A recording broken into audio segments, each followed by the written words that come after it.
Hello dear students, here is our next topic.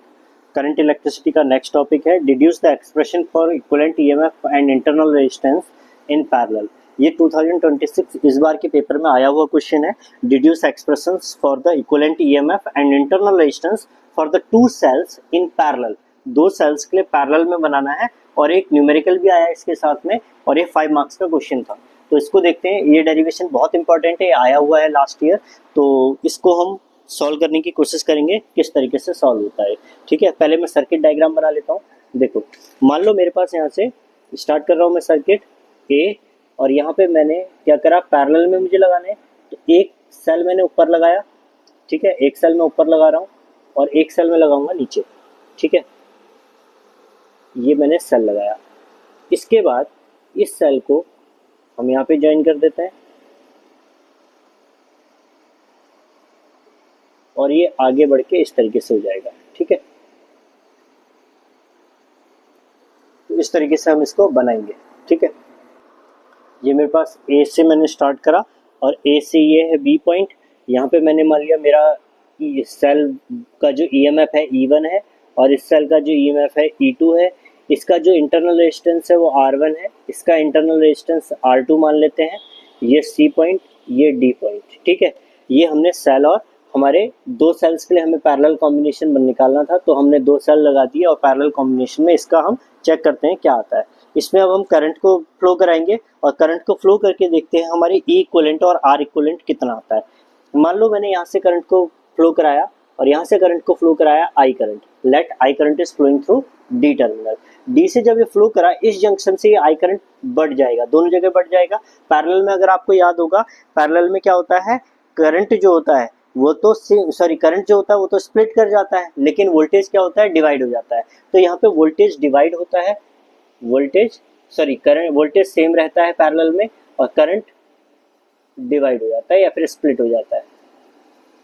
तो current split हो जाता है, तो करंट यहाँ से आया, स्प्लिट हो गया, ऊपर चला गया I1 करंट और नीचे आ गया I2 करंट। ये I1 करंट यहाँ से होता हुआ नीचे को आएगा I1 करंट, और यहाँ से I2 आता हुआ यहाँ पे I2 आएगा, और I1 I2 फिर से मिलके किसके बराबर हो जाएंगे, I करंट के बराबर हो जाएंगे। तो ये हमारा सर्किट डायग्राम हमने बना लिया। इसको बहुत बढ़िया से आपने सर्किट डायग्राम बना लेना है। ठीक है, आगे देखो।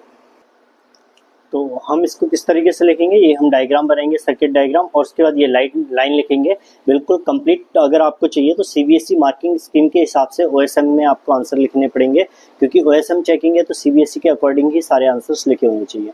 तो इसको किस तरीके से लिखा है मैंने, let I1 and I2 are the currents, I1 और I2 are the currents leaving from positive. देखो, पॉजिटिव इलेक्ट्रोड है, लंबी वाली जो होती है पॉजिटिव होती है, पॉजिटिव इलेक्ट्रोड से जो लीव कर रहे हैं I1 I2 करंट है।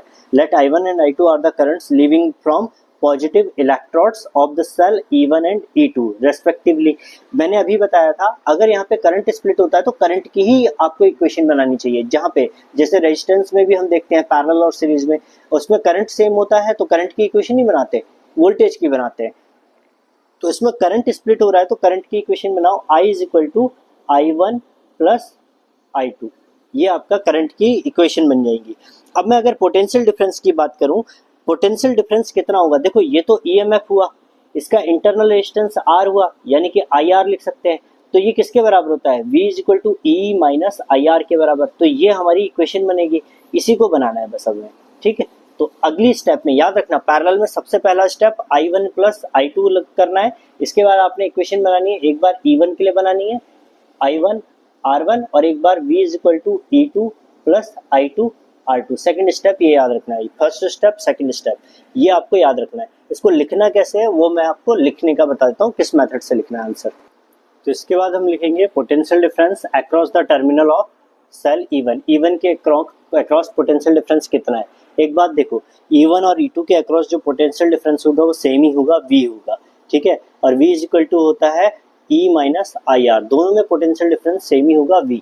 तो इसके लिए पोटेंशियल डिफरेंस अक्रॉस E1 के लिए क्या लिखते हैं, V is equal to E1 minus I1, क्योंकि इस पे करंट जा रहा है I1 इंटू R1। ये तो होता है टर्मिनल वोल्टेज, ये टर्मिनल्स के अलोंग देख रहे हैं ना, टर्मिनल के अलोंग वोल्टेज कितनी है, टर्मिनल वोल्टेज V है, EMF E है, और वोल्टेज ड्रॉप इतना है। तो ये हमारी इक्वेशन होती है, हमें पता भी है। अब यहाँ से मैं आई की वैल्यू निकालनी है, तो मैं क्या करूँगा, आई को अकेला करने की कोशिश करूँगा। I1 R1 को इस साइड ले आते हैं, देखो I1 R1 को इधर लाएंगे तो पॉजिटिव हो जाएगा I1 R1, और V को इस साइड ले जाएंगे तो E1 माइनस V। और अगर मैं I को अकेला करता हूँ तो I1 इज इक्वल टू क्या आएगा, E1 माइनस V अपॉन ये R1 नीचे आ जाएगा, ये आ गया, ठीक है। अब इसी तरीके से मैं यही लाइन दोबारा लिखूंगा, potential difference across the terminals of the cell E2। तो ये मैंने लिख लिया, potential difference across the terminal of the cell E2। Potential अभी भी पोटेंशियल जो होगा वो V ही होगा, लेकिन उसकी इक्वेशन चेंज हो जाएगी। V इज इक्वल टू क्या आएगा, V is equal to E2, क्योंकि E2 वाले में E2 है potential, EMF minus potential drop I2 into R2, ये हो जाएगा I2 R2 इधर आएगा तो प्लस में आएगा, I2 R2 is equal to E2, ये V उधर जाएगा माइनस का V, तो इसको हम लिख सकते हैं I2 is equal to E2 minus V upon R2।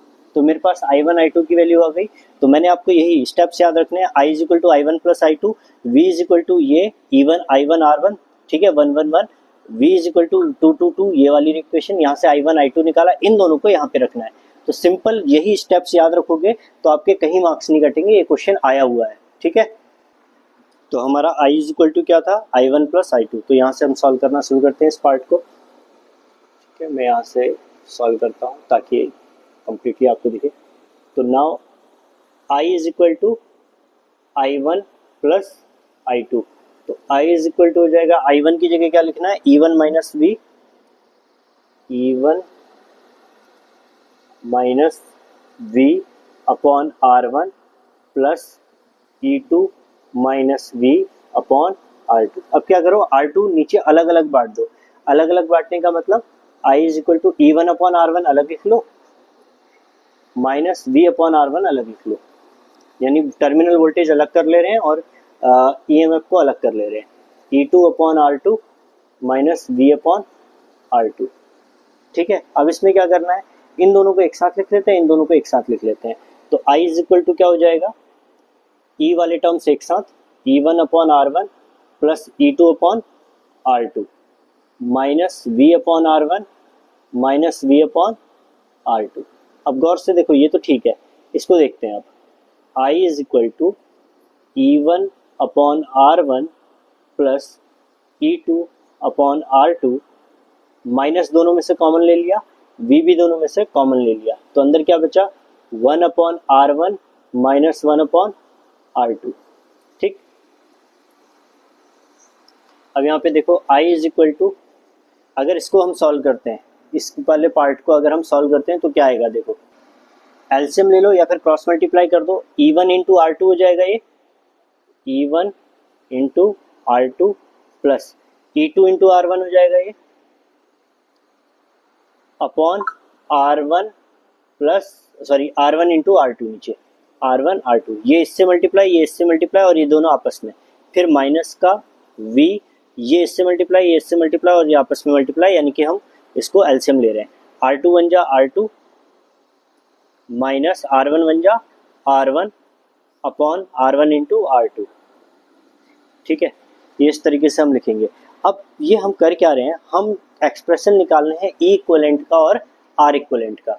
तो R इक्वलेंट और E इक्वलेंट का हम अगर निकालते हैं आंसर, तो अगर आपको याद होगा हमारी इक्वेशन बनती है V is equal to E minus I R. तो इस हिसाब से I के पास कौन होना चाहिए, R होना चाहिए।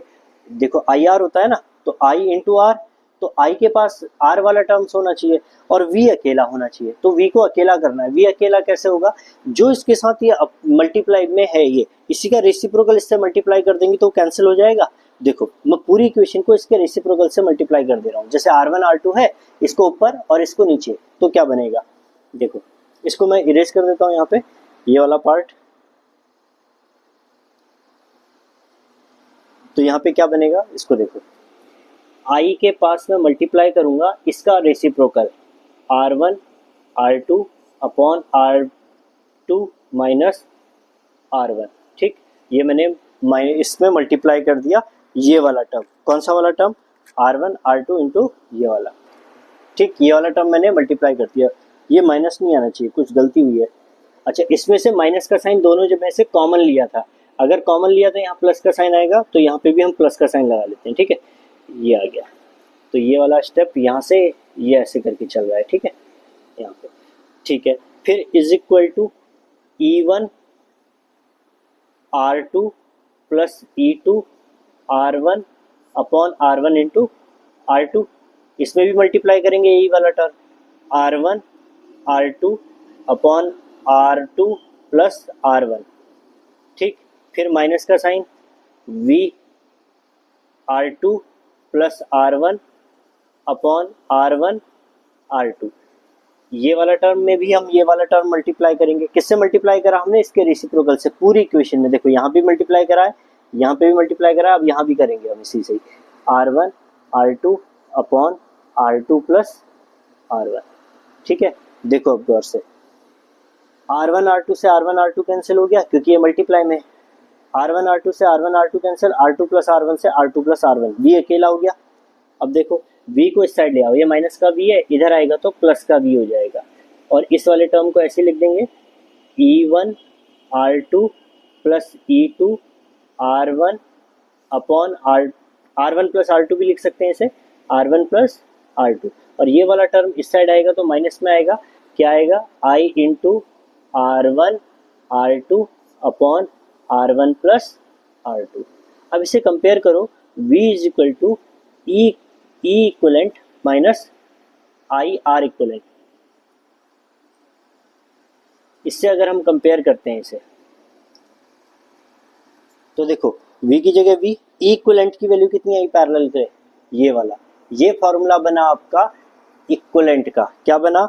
ई इक्वलेंट इज इक्वल टू, मैं यहाँ पे लिख देता हूँ, ई इक्वलेंट मेरा आंसर आया, तो आपने यही फॉर्मूला यूज करना है अगर क्वेश्चन आता है, E1 R2 plus E2 R1 upon R1 plus R2, और R इक्वलेंट को अगर कंपेयर करते हैं तो ये आया R इक्वलेंट का। R equivalent is equal to, यानी इंटरनल रेजिस्टेंस कैसे निकालेंगे? R1 R2 upon R1 plus R2। तो ये हमारा कंप्लीट डेरिवेशन है किसका? पैरेलल में सेल्स का। दिस इज द न्यूमेरिकल जो आपका इस साल क्वेश्चन में आया था पैरेलल कॉम्बिनेशन के साथ, ये वाला न्यूमेरिकल आया था। यहाँ पे आपके पास दो सेल हैं, एक का ईएमएफ है E, दूसरे का ईएमएफ है 3। इंटरनल रेजिस्टेंस दोनों का पैरेलल में R और R है, और एक एक्सटर्नल रेजिस्टेंस जुड़ा है 2R।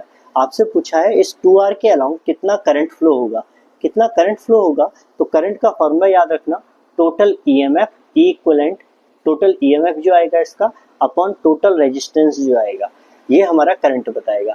तो पहले E इक्वलेंट निकाल लें। E इक्वलेंट का फॉर्मूला हमने अभी निकाला था, E इक्वलेंट होता है E1 R2 plus E2 R1। ये फॉर्मूला आपने याद रखना है, E1 R2, देखो 1 2 2 1 अपॉन इसके नीचे क्या आएगा? R1 plus R2, E1 R2 plus E2 R1, R1 plus R2। अब देखो E1 पहला सेल कितना है? E का, इंटू उसमें रेजिस्टेंस कितना है? R, प्लस E2 रेजिस्टेंस कितने का है? 3E का, इसमें रेजिस्टेंस कितना है? R, upon R1 plus R2, मतलब R प्लस R। ठीक है, अगर इसको हम सॉल्व करें, 3ER में एक और ER जुड़ गया तो कितने हो गए? 4ER, upon R plus R कितना हुआ? 2R, R से R कैंसिल, 2 2 जा 4, तो कितना आया इक्वलेंट ईएमएफ? 2E। अब निकालते हैं R इक्वलेंट। R इक्वलेंट कितना होता है? R1 multiply by R2 upon R1 plus R2। तो देखो R1 R2, R into R, ये इंटरनल रेजिस्टेंस है, ये एक्सटर्नल है। ठीक है, हमारा इंटरनल रेजिस्टेंस का फॉर्मूला होता है, upon R plus R, R into R, R square, R plus R 2R, R से एक R कैंसिल, तो कितना आया? R upon 2। ये आ गया R इक्वलेंट। अब मैंने फॉर्मूला निकालना है, करंट निकालना है, इस 2 ओम के रेजिस्टेंस से कितना करंट फ्लो होगा। तो देखो टोटल ईएमएफ कितना आया? 2E, और टोटल रेजिस्टेंस सिर्फ इतना नहीं लेना है इक्वलेंट, ये भी तो है इन दोनों को, या फिर खाली इतना मत लेना है, ये भी लेना है। तो 2R एक्सटर्नल वाला प्लस ये इंटरनल वाला, R अपॉन 2, तो ये हो जाएगा 2E अपॉन 2 2 जा 4, 4R प्लस R अपॉन 2, ये हो जाएगा 2E upon 4R plus R, 5R upon 2, ये 2 चला जाएगा ऊपर, ठीक। तो आ जाएगा 2 2 जा 4 E अपॉन 5 R, ये आएगा आंसर। इतना एम्पियर करंट क्या होगा, इस 2 रेजिस्टेंस के से जा रहा होगा, ठीक है। Thank you everyone.